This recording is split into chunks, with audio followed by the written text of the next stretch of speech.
Hi guys, how are you? I am Ravindra Kumar और आप देख रहे हैं हमारा channel study with Ravindra sir. आपका हमारे channel study with Ravindra sir में बहुत बहुत स्वागत है। देखिए गाइस, हम इंग्लिश ग्रामर के अंतर्गत अपने चैनल पर हिंदी टू इंग्लिश ट्रांसलेशन करना सीख रहे हैं। देखिए गाइस, हम इसका पहला चैप्टर जिसमें हम use of verb to be अर्थात use of is are am, use of was verb, use of will be shall be का प्रयोग हम अपने पहले चैप्टर में पढ़ चुके हैं। तो देखिए गाइस, आज हम लाए हैं आपके लिए हिंदी टू इंग्लिश ट्रांसलेशन का चैप्टर नंबर 2, जिसमें गाइस हम पढ़ेंगे हैज, हैव, हैड और विल हैव, शैल हैव का प्रयोग हम कहां और कैसे करेंगे, आज हम अपनी वीडियो में पढ़ेंगे। तो गाइस, ज्यादा देरी ना करते हुए आज का हम वीडियो करते हैं स्टार्ट। तो देखिए गाइस, हम हिंदी टू इंग्लिश ट्रांसलेशन का आज पढ़ेंगे चैप्टर नंबर 2, जिसमें गाइस हम पढ़ेंगे use of has, have, had का प्रयोग, विल हैव और शैल हैव का प्रयोग हम कहां और कैसे करेंगे, इसके बारे में गाइस आज हम जानेंगे। तो देखिए गाइस, इसके लिए मैंने रूल्स ऑफ ट्रांसलेशन करने का मेमोरी चार्ट बनाया है जो कि शॉर्ट में है।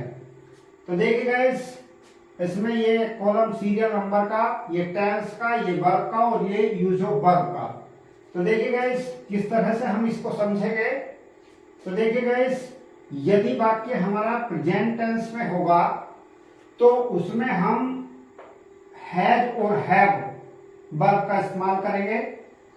यदि वाक्य पास्ट टेंस में होगा तो हम हैड का इस्तेमाल करेंगे और यदि वाक्य फ्यूचर टेंस में होगा तो हम विल हैव, शैल हैव का प्रयोग करेंगे। अब देखिए गाइस, हम हैज, हैव के प्रयोग को समझ लेते हैं। देखिए गाइस, अगर ही, सी, इट या कोई सिंगुलर सब्जेक्ट है तो उसके साथ हम लगाएंगे गाइस हैज। यदि गाइस आई, वी, यू, दे एवं कोई प्लूरल सब्जेक्ट है तो गाइस उसके साथ हम हैव का प्रयोग करेंगे। जबकि गाइस पास्ट टेंस में सिंगुलर तथा प्लूरल दोनों सब्जेक्टों के साथ हम हैड का प्रयोग करेंगे।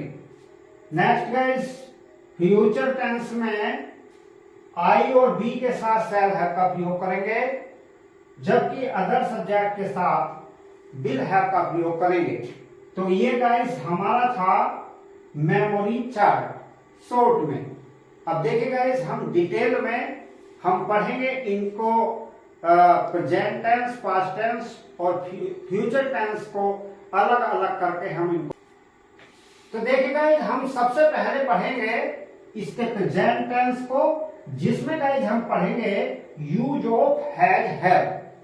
तो देखिए गाइस, ये हमें कैसे पता चलना है कि ये वाक्य हमारे यूज ऑफ हैज, हैव के, तो इसके लिए गाइस हम इसकी पहचान को जान लेते हैं। तो देखिए गाइस, इन वाक्यों की मुख्य पहचान है कि इसमें कर्ता का किसी न किसी वस्तु पर अधिकार प्रकट होता है, पहली पहचान। दूसरी पहचान गाइस हमारी ये है कि इन वाक्यों में या कर्ता के निकट पास शब्द होता है या वाक्य के अंत में रखता है, रखती है, रखते हैं जैसी क्रिया होती है। अब देखिए गाइस, इसको हम एक एग्जाम्पल के माध्यम से समझते हैं। तो देखिए गाइस, मैंने लिखा है एग्जाम्पल कि उसके पास एक टेलीविजन है, यानी इसमें जो सब्जेक्ट है उसके है और इसके पास शब्द आया हुआ है। मुख्य पहचान के अंतर्गत इसकी मतलब पहचान हुई।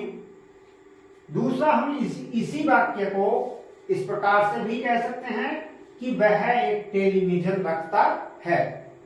यानी या तो हम ऐसे कह सकते हैं कि उसके पास एक टेलीविजन है, या हम कह सकते हैं कि वह एक टेलीविजन रखता है। या गाइस और अन्य एग्जाम्पल हम ले सकते हैं, जैसे मेरे पास तुम्हारी पुस्तक है, या हम इसको ऐसे भी कह सकते हैं कि मैं तुम्हारी पुस्तक रखता हूं, या मेरी 2 बहनें हैं, या मैं 2 बहनें रखता हूं। तो देखिए गाइस ये हमारी इनकी मुख्य पहचान है, यानी हमारा जो है किसी न किसी वस्तु पर कर्ता का अधिकार प्रकट होता है। जैसे मैंने एग्जाम्पल लिया कि मेरे पास एक कलम है, यानी मेरा जो है अपने कलम पर, यानी कलम पर क्या है अधिकार है, या मेरी 2 बहनें हैं, यानी मेरा जो है 2 बहनें होने का अधिकार है। तो ये थी हमारी गाइस मुख्य पहचान। अब देखिए गाइस हम इसके रूल्स ऑफ ट्रांसलेशन जानेंगे। तो इसके लिए हम पहला रूल जान लेते हैं। तो पहला रूल है हमारा गाइस कि इसमें ही, सी, इट तथा अन्य सिंगुलर सब्जेक्ट के साथ हैज का प्रयोग करते हैं।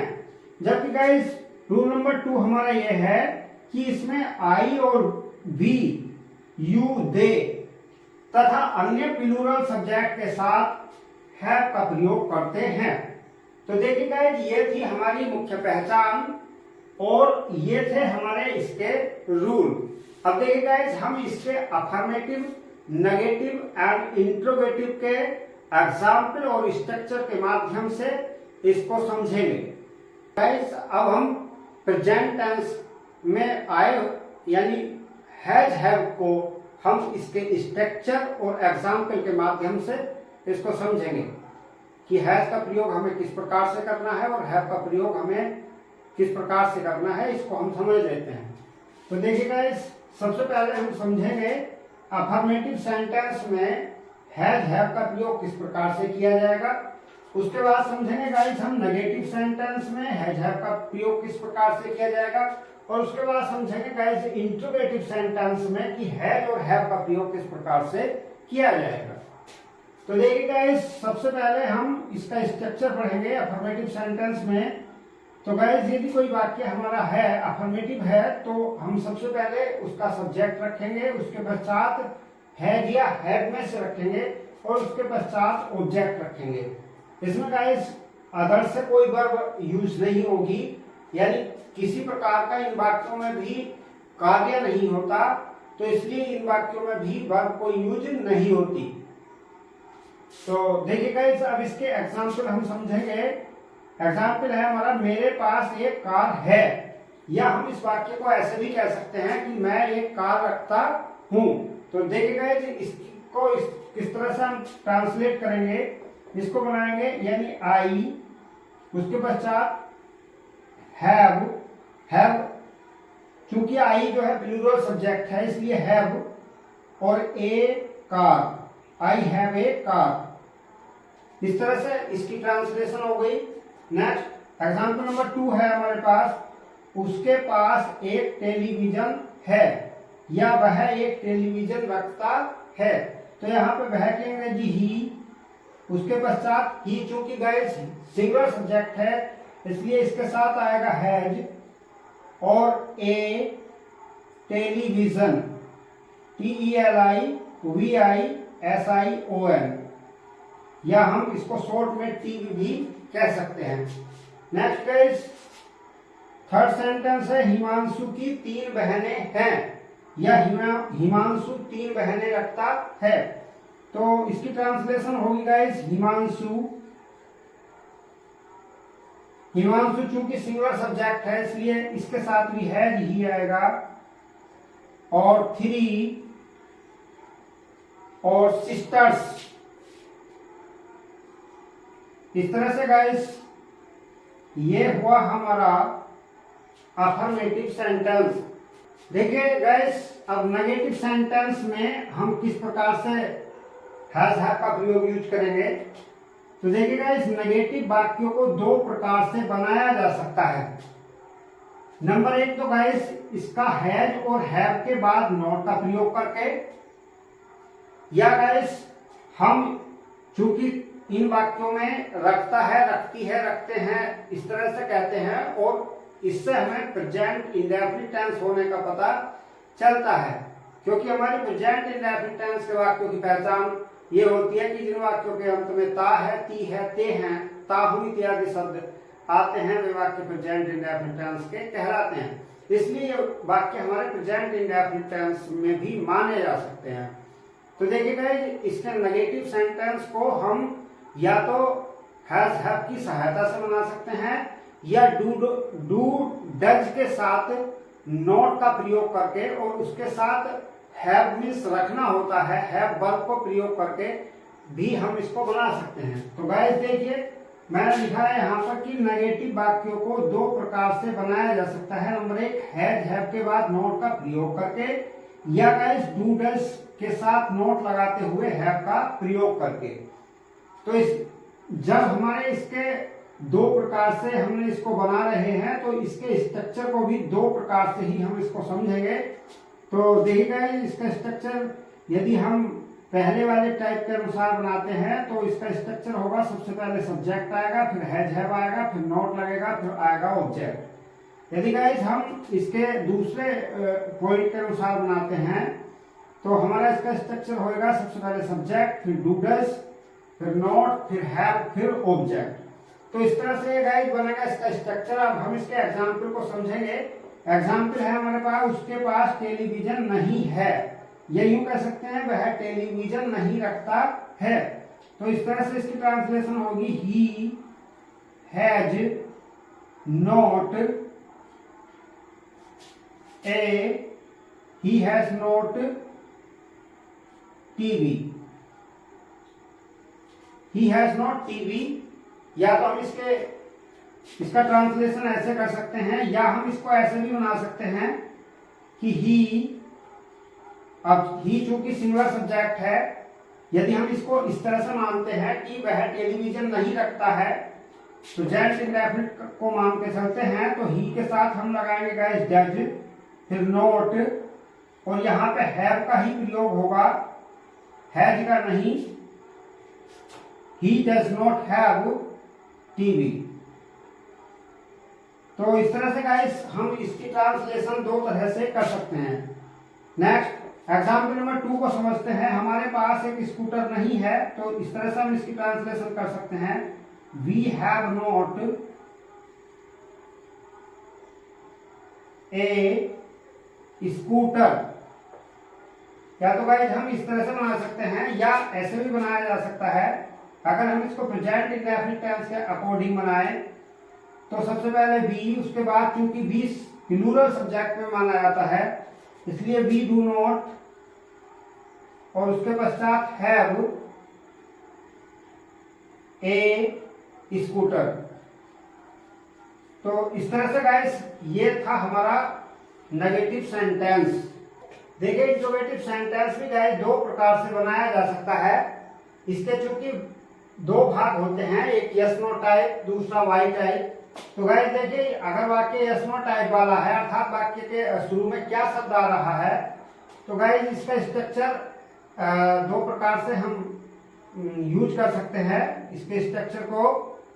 तो पहला ये है कि हैज हैव को सब्जेक्ट से पहले रखकर, या हम डू डज के साथ सब्जेक्ट प्लस हैव का प्रयोग करके, ये हम इसके रूल है हमारे। और इसके स्ट्रक्चर ये है, has have plus subject plus object, या do does plus subject plus have plus object.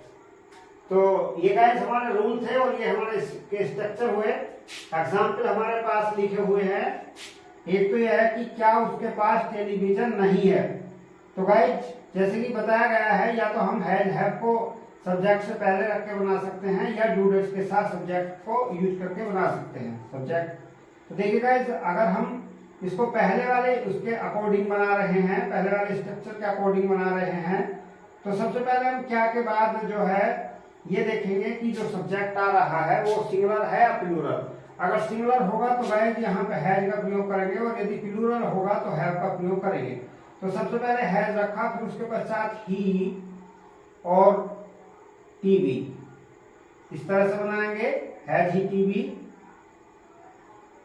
या तो हम ऐसे बना सकते हैं या गाइस ऐसे बना सकते हैं, डज ही हैव टीवी। तो दो तरह से गाइस इसकी ट्रांसलेशन की जा सकती है। और नेक्स्ट इसी प्रकार से हम इसको एग्जाम्पल नंबर 2 को समझेंगे। तो क्या के बाद गाइस ये हमारे शब्द जो है, चूंकि ऑब्जेक्ट वो क्या के बाद हमारे शब्द जो है ये हमारा प्लूरल है, तो इसलिए गाइस यहाँ पे हम हैव का प्रयोग करेंगे। हैव बी स्कूटर, या तो हम इसको इस तरह से बना सकते हैं या हम इस तरह से बना सकते हैं कि डू वी हैव स्कूटर। तो इस तरह से गाइस ये हमारा इंट्रोगेटिव था यस नो टाइप वाला। और अब गाइस हम इसके वाई टाइप वाले को समझेंगे। इसका स्ट्रक्चर इस प्रकार से रहेगा। सबसे पहले question word has have subject plus object, या guys question word do does plus subject plus have plus object. तो गाइस मैंने इसका सिर्फ एक एग्जाम्पल लिया है, तो इसको इस तरह से बनाएंगे। सबसे पहले हम क्योंकि अंग्रेजी यहाँ पर रखेंगे भाई, और अगर हम पहले वाले रूल के अकॉर्डिंग बना रहे हैं तो हम देखेंगे उसके शब्द जो है यहाँ पर सिंगुलर है, तो इसलिए यहाँ पे हैज का प्रयोग होगा। प्लूरल सब्जेक्ट होता तो हैव, तो भाई हैज टीवी, भाई हैज ही टीवी। नेक्स्ट, या हम ऐसे भी बना सकते थे, भाई does he have TV, last में क्वेश्चन। तो इस तरह से गाइस हमने ये समझा प्रेजेंट टेंस में आए हुए हैड और हैव को, यानी हैड हैव का प्रयोग हमारा किस प्रकार से किया जाता है ये हमने समझा प्रेजेंट टेंस में।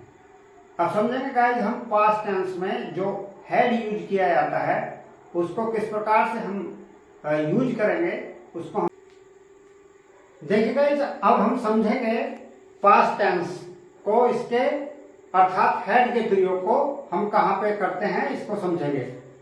तो गाइस देखिए, इसमें हमारे वाक्यों में जो इसमें वाक्यों की हमारी जो पहचान होती है वो क्या होती है गाइस, कि इसमें रखता था, रखती थी, रखते थे जैसी क्रियाएं आती हैं।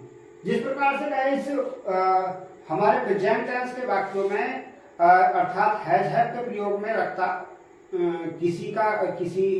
किसी भी व्यक्ति का किसी भी वस्तु पर कोई अधिकार था, यानी कर्ता का हमारा अधिकार था।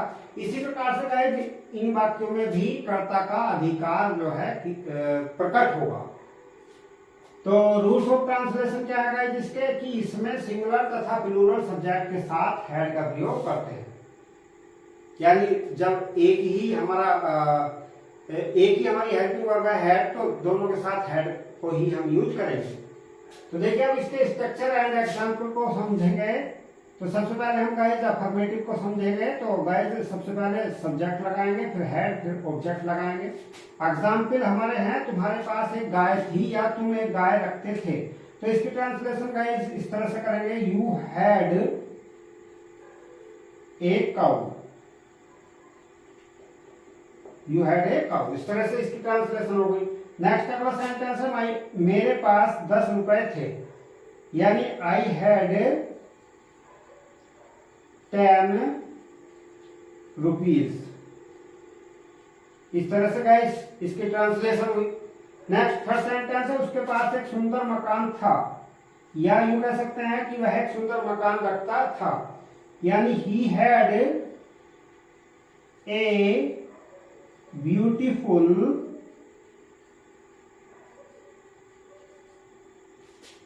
हाउस। तो इस तरह से गाइस ये था हमारा इसका अफर्मेटिव रूप। अब गाइस हम समझते हैं इसके नेगेटिव रूप को। तो जिस प्रकार से गाइस हमारे हैज हैव के प्रयोग में नेगेटिव वाक्य को दो प्रकार से बनाया गया था, तो इसी प्रकार से गाइस हम इसके भी नेगेटिव वाक्यों को दो प्रकार से बना सकते हैं। तो पहला गाइस ये है कि हैड के बाद नोट का प्रयोग करके, या इसमें डिड, चूंकि वाक्य पास्ट इंडेफिनिट का भी बन जाता है, रखता था, रखती थी, रखते थे आने पर।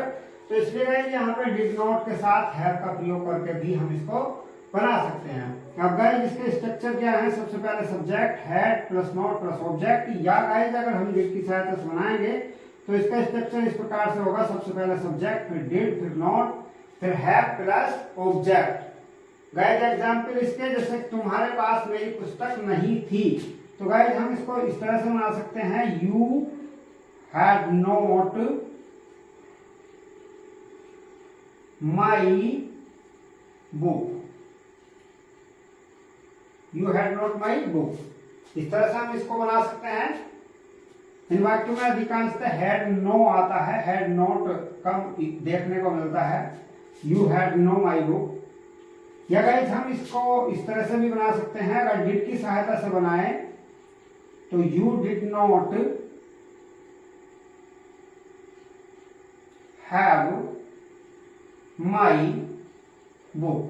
अगर गाइस हम इसको इस तरह से समझें कि तुम मेरी पुस्तक नहीं रखते थे, तो ये हमारा दूसरे नंबर वाला बना हुआ सेंटेंस सही हो जाएगा कि you did not have my book. Next, उसके पास मेरी घड़ी नहीं थी, या मतलब इस तरह से बना सकते हैं, he had not my watch. या गाइस हम इस तरह से बना सकते हैं कि he did not have my watch. तो गाइस हम दो तरह से इस सेंटेंस की ट्रांसलेशन कर सकते हैं। अब गाइस हम इंट्रोगेटिव सेंटेंस को समझ लेते हैं। तो गाइस देखिए, इसका भी इंट्रोगेटिव सेंटेंस जो है वो दो प्रकार से बनाया जा सकता है। तो पहला यस नो टाइप में हैड को सब्जेक्ट से पहले रखकर या डिड के साथ सब्जेक्ट प्लस हैव का प्रयोग करके। तो गाइस इसका स्ट्रक्चर होगा यानी had plus subject plus object, या गाइस हम कह सकते हैं did plus subject plus have plus object, last में क्वेश्चन मार्क। तो गाइस हमारा एग्जांपल है कि क्या तुम्हारे पास विज्ञान की पुस्तक थी। तो गाइस अगर हम हैड की सहायता से बनाए तो इस तरह से बनेगा, इसका ट्रांसलेशन इस तरह से होगी इसकी कि हैड यू साइंस बुक। या गाइस इस तरह से इसकी ट्रांसलेशन हो सकती है, अगर हम इसको इस तरह से माने, क्या तुम विज्ञान की पुस्तक रखते थे, तो हम इसको इस तरह से बना सकते हैं, did you have science book. इस तरह से इसकी गाइस ट्रांसलेशन हुई। नेक्स्ट अगला सेंटेंस है, क्या उसके बाल सफेद थे। तो गाइस यदि हैड की सहायता से बनाए तो इस तरह से बनाएंगे, had he grey hair, had he grey hair. यदि गाइस हम इसको इस तरह से मान के चलते हैं कि क्या वह बाल सफेद रखता था, तो गाइस इसको हम इस तरह से बनाएंगे, did he have grey hair. तो इस तरह से गाइस यस नो टाइप वाले ये एग्जाम्पल हुए। उसके बाद वाई टाइप वाले को समझ लेते हैं। इसका स्ट्रक्चर बनेगा दो तरह से, हम स्ट्रक्चर बना सकते हैं यदि हैड का प्रयोग करें तो question word plus had plus subject plus object, इस तरह से हमारा स्ट्रक्चर होगा। यदि हम डिड की सहायता से बनाएंगे तो question word plus did plus subject plus had plus object इस तरह से आएगा। तो देखिएगा इसका एग्जाम्पल जैसे मैंने लिया कि लड़कों के पास पुस्तकें क्यों नहीं थी।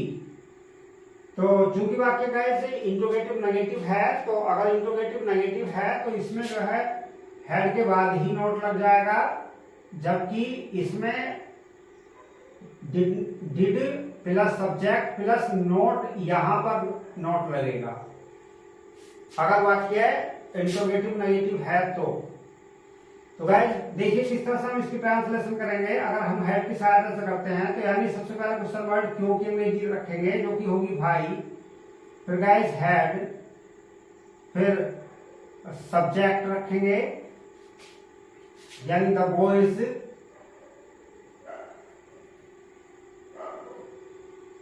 ये नोट यहां मैंने गलत लगा दिया, सब्जेक्ट के बाद आएगा इसमें भी नो वर्ड यूज कर, नो वर्ड यूज करेंगे हम।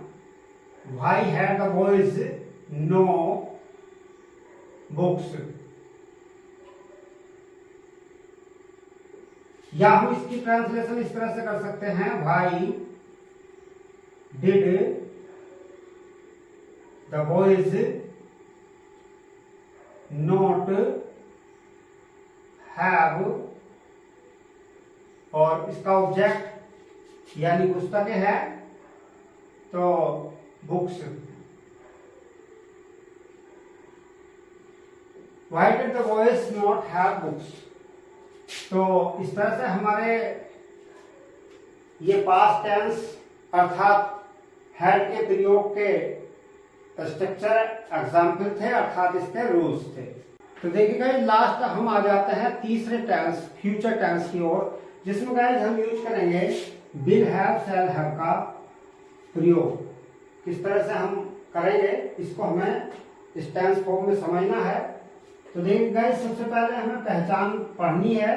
तो पहचान क्या है कि इन वाक्यों से भी अधिकार प्रकट होगा या कर्ता के निकट पास शब्द आएगा, पहली पहचान। दूसरी पहचान यह है कि वाक्य के अंत में या तो रखता होगा, रखती होगी, रखते होंगे, ये शब्द आएंगे।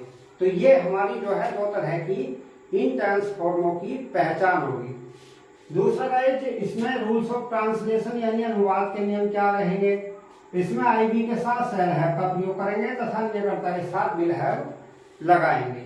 ये हमारे इसके रूल्स रहेंगे। अब गाइस हम स्ट्रक्चर और एग्जाम्पल के माध्यम से हम इनको समझेंगे। सबसे पहले गाइस हम अफर्मेटिव को समझेंगे, उसके बाद नेगेटिव को, उसके बाद इंट्रोगेटिव सेंटेंस को समझेंगे। तो देखिए गाइस सबसे पहले हमारा अफर्मेटिव है, इसका स्ट्रक्चर बनेगा सबसे पहले सब्जेक्ट, फिर विल हैव, फिर शैल हैव, फिर ऑब्जेक्ट। यानी अगर आई भी सब्जेक्ट, अगर मैं और हम सब्जेक्ट के रूप में है तो शैल हैव रखा जाएगा और अदर कोई होगा तो विल हैव आएगा। अब एग्जाम्पल हमारे पास है कि उसके पास मेरी घड़ी होगी, या हम इसको दूसरे शब्दों में कह सकते हैं वह मेरी घड़ी रखता होगा। तो गाइस इस तरह से हम इसकी ट्रांसलेशन कर सकते हैं। तो यानी ही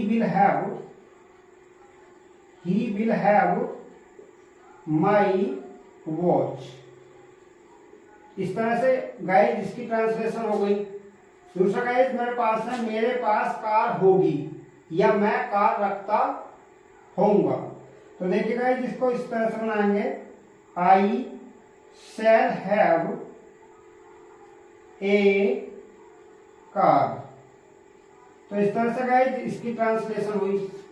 अब गाइस हम नेगेटिव सेंटेंस को समझेंगे। नेगेटिव में क्या होगा, सबसे पहले सब्जेक्ट, फिर विल शैल आएगा, फिर नॉट लगेगा, फिर हैव लगेगा और उसके बाद ऑब्जेक्ट आएगा गाइस। अब इसका एग्जाम्पल को हमें समझना है कि हमारे पास तुम्हारा कलम नहीं होगा, या हम कह सकते हैं कि हम तुम्हारा कलम नहीं रखते होंगे। तो इसकी ट्रांसलेशन होगी we shall not have your pen। तो इस तरह से गाइस इसकी ट्रांसलेशन कंप्लीट हुई। उसके बाद है नेक्स्ट एग्जांपल, तुम्हारे पास 10 रुपए नहीं होंगे, यानी you will not have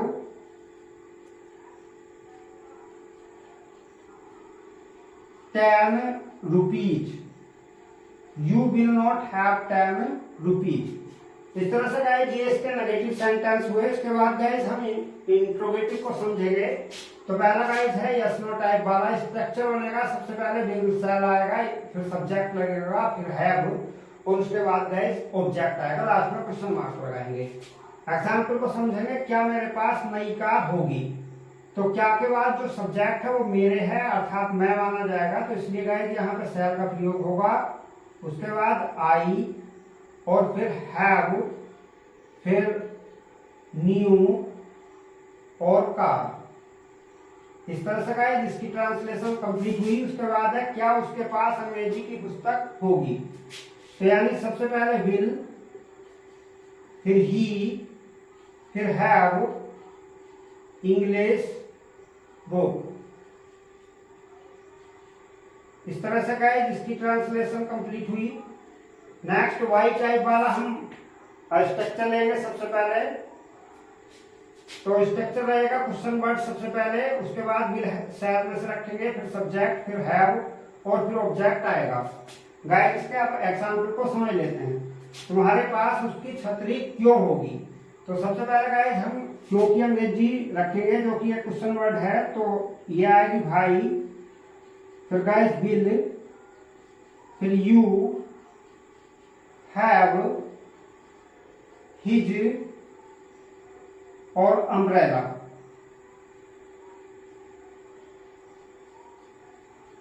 तो इस तरह से गाइस इसकी ट्रांसलेशन कंप्लीट हुई। फिर है हमारे पास पुस्तकें क्यों नहीं होंगी, तो सबसे पहले क्यों की अंग्रेजी भाई, सेल, फिर बी, उसके बाद नोट, फिर have,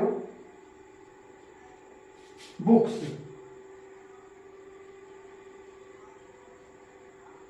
Y shall we not have books.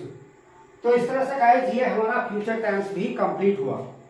तो इस तरह से गाइस हमारा use of has, have, had और विल हैव, शैल हैव ये कंप्लीट हुआ। तो गाइस हमने पढ़ा प्रेजेंट टेंस में हैज हैव का प्रयोग, पास्ट टेंस में हैड का और फ्यूचर टेंस में विल हैव, शैल हैव का प्रयोग पढ़ा। तो गाइस उम्मीद करता हूं कि आपको हमारा ये वीडियो पसंद आया होगा। यदि आपको हमारा ये वीडियो पसंद आया है तो हमारे वीडियो को लाइक करें, तमाम दोस्तों में शेयर करें और हमारे चैनल को गाइस करें सब्सक्राइब। तो देखिए गाइस अब शीघ्र ही हम उपस्थित होंगे अपने चैप्टर नंबर 3 को लेकर, जो कि हिंदी टू ट्रांसलेशन, वो हिंदी से इंग्लिश ट्रांसलेशन का होगा। तो शीघ्र ही हम लौटेंगे नेक्स्ट वीडियो में।